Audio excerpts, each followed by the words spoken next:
We go. We are live now on Facebook and Instagram. If you are watching this video, go ahead and share this with your friends on your page, your network, because these are tips that you do not want to miss for the final tips I'm going to give in 2019. And so those of you who are just joining me on Instagram, I am talking to two screens right now.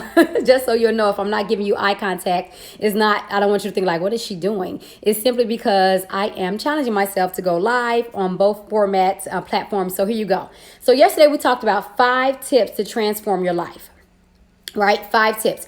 And so because yesterday's video was glitching, I want to go ahead and reiterate those steps before I go into the goal set of mistakes that we often make, which prohibits us to make in making progress, right? So 5 tips to transform your life. The first thing you want to do is craft a vision. You're going to craft a vision. I call it vision casting. And what that means is simply getting the idea of what it is you want to accomplish. This is step number 1, and it is your what. What do you want to accomplish? Now, this step is extra vital in your process because this is the foundational steps. It makes everything else a little bit easier as you move forward because you have an idea of what it is you're trying to achieve. And excuse me for looking down because I'm taking notes so that I can respect your time. I know it is New Year's Eve. Hey, lady girl, you see my pup? I need to give me some more hair products. I see some of my friends, so excuse me. Yeah. Okay, so it makes it a little easier to get clear about what's important to you when you actually write down what it is that you want. You want to visualize these things, okay? And if you're creating a vision board, like I mentioned on yesterday, you want to make sure that you are choosing images that resonates with you, that makes you feel a certain feeling, you know? So like for me, I love to travel. So if I just pick like a picture of, say like an airport, that wouldn't necessarily ruffle my feathers. But if I pick like an airplane or my passport or palm trees and a sunny beach, then let me tell you, that is going to get my feathers ruffled. I'm going to start feeling the feeling that I want to feel to keep me motivated throughout my process of trying to attain what it is I'm trying to attain, which in that case would be travel. Okay. This will also keep you motivated in the path when you start to start that negative self-talk, because it's going to happen. It happens to the best of us. When we're starting something new, we get very nervous about our process, right? We get uncomfortable because we're stretching ourselves. And so we sometimes want to quit. And so making sure you have your vision crafted is going to be important. That was step 1 from yesterday. Step 2 is get clear on your why. Your what is important and your why is important, okay? Why do you want this? Why do you want a brand new home? Is it because social media is telling you that you should have a brand new home? Or is that your deepest desire? So you want to make sure that you know that your why is actually your why and not a seed that was planted by one of your cousins, your friends, your sisters, the Joneses. How about that? Let's just sum that up. So your what and your why. Step 3 would be to create a plan. Okay. Now this plan is what stands between your what and your why. If you want to accomplish your what in order to fulfill your why, your plan is going to be essential. You're going to need your plan in place. It needs to be clear and concise. Okay. You need to make sure that each item on your what list has a separate plan, because if I'm trying to lose weight, I told you yesterday I was trying to tone up. I just had 2 babies. They're 21 months apart. And so for me, if I'm trying to tone up, that's going to be different than like a weight loss goal. So the plan would be different. If I'm trying to do a little bit more of time management, my goals and my steps, for my plan in order to achieve my what is going to be a little bit different than it would be for losing weight or toning up. So you may have to generate several plans. Let me just say, you're not going to finish this in one day. It's more than likely not going to happen in one day, especially if you are a professional at anything that you do. You have a job, in other words, if you have children, a family, or anything like that, you're not going to finish this in one day, okay? The 4th thing from yesterday was to develop a system, and that includes your accountability partner or your accountability partners or group. So I mentioned to you yesterday, if you're a lady and you're interested in joining my private group, and it is a group of ladies who are ready to break cycles so that they can move from lack to abundance in 2019, just go ahead and leave a comment below and I'll get you added to that group, okay? So you want to make sure you have a system that helps you. Your system is going to be there because you're going to want to fall off. Let's just be real. You're going to want to fall off. You're going to want to quit. You're going to want to give this thing up because it's brand new and you've never done it before, or you've tried it before and you failed. So you're going to need somebody to help push you along the way, okay? And when you're developing your system, start small if you need to. You don't need to go full steam ahead. Like when I'm going to tone up, I am not going to just start lifting 100 pounds and doing squats. I'm going to kill myself if I do that. I'm not going to even try that. As a matter of fact, I don't even think I'm going to use weights at first. I'm going to start with my elliptical machine and get some endurance up. And anyway, so that's part of my plan, right? So start small. And the fifth thing from yesterday was to allow yourself to fail, but don't you quit. I'll say that again. Allow yourself to fail, but don't you quit. Now, there's a difference. Some people think that it's the same thing. It's not. Quitting means that you have tried to do something and you're completely stopping. You're giving it up. It's not working. I don't want it anymore. Or maybe you do want it, but you don't have the grit that is required to achieve that thing that you want. You don't want to make the sacrifices that would be necessary to get the thing that you want. So like my son says, who learns sign language, you're all done. You're finished. You don't want it. You quit, right? But failing is okay. On the road to success and on the road to transformation, you are going to fail. Let's just face it. You're going to fail. I failed yesterday.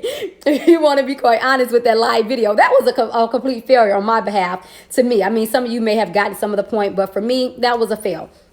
So failing means that you tried to accomplish some aspect of your dream or your goal and you didn't, right? So you have an opportunity to try again.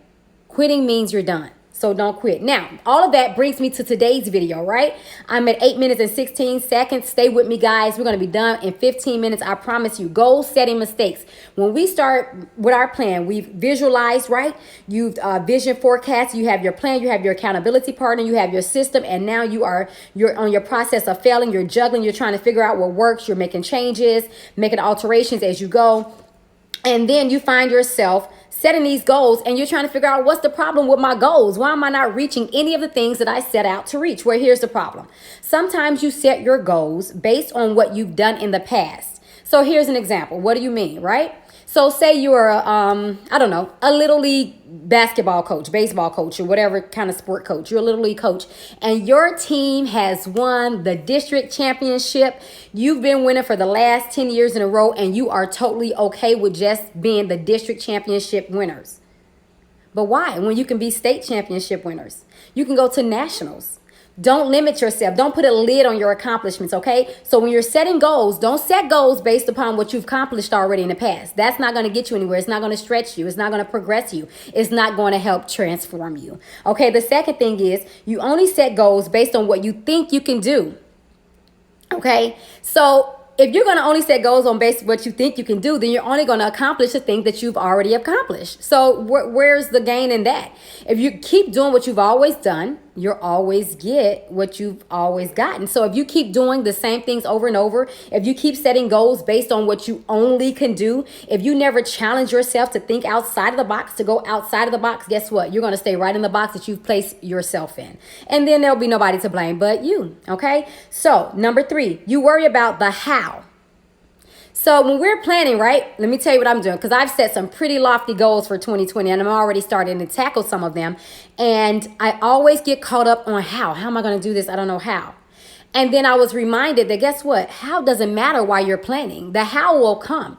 And the good thing about the how is that you don't have to know it all. You just have to know someone who knows what you don't know, right?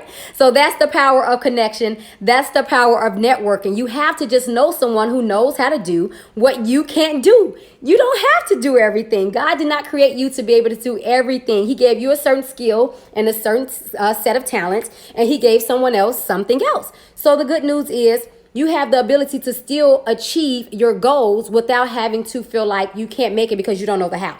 Don't get caught up on the why, on the how. Worry about your what and your why. Remember, what and why and your plan. The how will come later. The fourth mistake you make when you're goal setting is you wonder if you're worthy. Let me tell you, that self-sabotage, guys, is real. You start, especially when you start to accomplish the things that you've set out to accomplish, you start to question yourself, right? The greatest enemy you have is the inner me, right? The inner me. So that's your greatest enemy. You have to squash that. You are worthy. God said that we could have more and have it abundantly. Let me tell you, you can have more than you could ever ask or think. And I know, again, y'all have to forgive me, but then you don't have to forgive me. I know this isn't a Bible study or a church group, but I have to acknowledge what I know, and that's the source. So let me tell you, you can have it all, and there is nothing that is limited. It is based upon your belief system. So if you are wondering if you're worthy, let me help you out. 2019, I'm telling you, yes, you are worthy of everything that God has for you. You can have it. Okay, so goal setting mistake number 5 is that you don't consider the pain of the process of growth. You quit too soon. You give up. It starts to hurt. You get uncomfortable. You start to, literally get sick in your body. Your head starts to hurt. Things around you start to shift. People start to shift. You start losing people, okay? And it hurts, guys, let me tell you. But that's okay because it's a part of the process. And I just want to tell you because it's important for you to know that there is a pain and a process of growth. And it is absolutely inevitable. If you plan to grow, if you plan to transform, at some point, you're going to experience some pain, okay? So I just want to let you know that while I'm telling you the 5 tips to transform your life, I want you to know that this will not be easy and that you're going to experience some pain. Hey, growing pains, right? It's a real thing, growing pains. And so I don't want to keep you here long. We're at 12 minutes and 48 seconds. I promise you that I will be done in 15 minutes. So here it is, to recap. 5 tips to transform your life. This was from yesterday's live, okay? Craft your vision. Get clear on your why.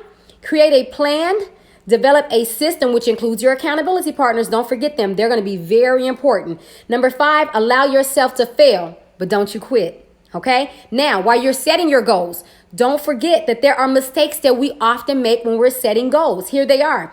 You base your goals, you set your goals based on what you've done in the past. Don't limit yourself to what you've done. If you made it to the state championship this year, shoot for national championship next year. If you made it to, you netted $100,000 in your career next year, okay. Make $200,000 this year. Don't just limit yourself based upon what you've done in the past. Number 2, you only set goals based on what you think you can do. Let me tell you, there is no growth in settling in only what you're comfortable with doing. So you have to make sure that your goals are going to make you uncomfortable. I have set some very uncomfortable goals. My husband has been keeping me accountable because let me tell you, it has been very challenging already, but I'm not quitting, guys. I'm not quitting. I'm failing at some things. I'm reworking some things, but I'm not going to quit. I promise you that. The third thing is you worry about how the how, and the how doesn't matter in the beginning. As you begin to work, your how will come into play. It'll start getting clear. God will start to connect you with people. People will show up. The network will expand, and sometimes it'll decrease so that the right people can get in the circle, right? And then the 5th thing, you don't consider the pain of the process of growth. There is going to be pain while you're growing, okay? So remember, you don't have to know everything. You don't have to have all the answers. You just have to know who does have the answers. Don't set goals based on where you've been. Oh, and here's a bonus one. I'm sorry. You have to make sure that you do all these steps. There's an order to success. So if you do things out of order and then just try to start doing things, what's going to happen is there's going to be chaos. So remember, set your plan, it's order, then movement to prevent chaos. Order, then movement to prevent chaos, okay? Remember, people claim they want more, but then they settle for less, guys. Don't sell yourself short in 2020. Don't do it. I'm here for you. Please let me know. I'm a transformational coach. I'm Desiree Clay, and I would love to help you set some goals for 2020, and better yet than setting them, let's achieve those goals. Thank you guys so much. I hope you have a blessed New Year's Eve tonight. I am getting ready for watch night service, so I am speeding through this, but I could not miss the opportunity to share with you these 5 tips to transform your life and the goal setting mistakes that we make along the way. Make sure you share this video. Don't be selfish. Bring a friend with you on your way to the top. Have a good evening, guys. Bye-bye.